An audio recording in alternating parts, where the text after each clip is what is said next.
مجھے مارنے کے بعد جب میرے شوہر کا دل ٹھنڈا ہو گیا تو اس نے میری سہیلی کو کال کی اور اسے کہنے لگا کہ اب تم بے فکر ہو کر میرے نمبر پہ کال کیا کرنا، ابھی تمہیں کچھ نہیں کہے گی۔ اور اس کے بعد میرے شوہر نے مجھے گھر میں قید کر دیا، اس نے میرے گھر والوں سے میرا رابطہ تک ختم کر دیا، اور پھر وہ میرے ہی سامنے بیٹھ کر میری اس دوست سے ڈھیروں باتیں کرتا، اس سے وعدے کرتا، اس کو بولتا کہ میں تم سے شادی کروں گا، اور میں اپنا یہ دکھ کسی کو بتا بھی نہیں سکتی تھی۔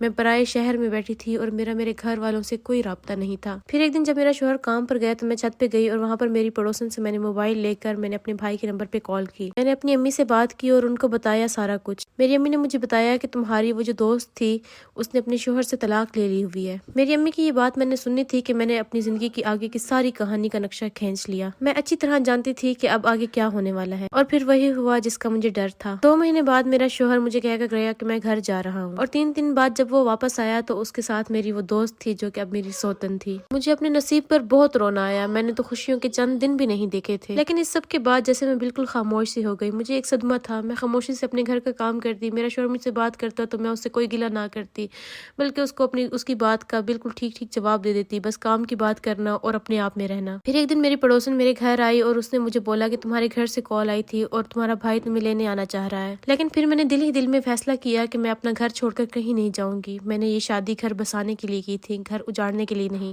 اب اس میں جتنی بھی مشکلات آئی ہیں میں ان سب کا سامنا کروں گی۔ میں تو بالکل خاموش ہو کے رہ گئی، لیکن میری اس سوتن کو میرا وجود بالکل بھی برداشت نہ تھا۔ وہ بات بات پر مجھے گالیاں دیتی، مجھ سے بدتمیزی کرتی، میرے شوہر کے سامنے میرے گلے کرتی، اور میرا شوہر بھی بالکل خاموشی سے سنتا رہتا۔ لیکن پھر وقت کے ساتھ ساتھ جیسے ہی اس کا شرم و حیا کا پردہ اترا تو اس کی زبان تو میرے شوہر کے ساتھ بھی چلنے لگی، اور میرے شوہر کو یہ بات بالکل برداشت نہ تھی، اور پھر کچھ ٹائم گزرنے کے بعد ہم دونوں ہی حاملہ ہو گئی۔ یہ وقت میں نے بہت مشکل میں گزارا، میں نے اس عورت کی بد زبانی سہ سہ کر یہ وقت گزارا، اور پھر اللہ پاک نے مجھے بیٹی سے نوازا، اور میری بیٹی کے پیدا ہونے کے 2 مہینے بعد اس کے ہاں بھی بیٹی پیدا ہوئی۔ لیکن میری سوتن نے اپنی بیٹی کو دودھ تک پلانے سے انکار کر دیا، کیونکہ اس کو تو اولاد میں ایک بیٹا چاہیے تھا۔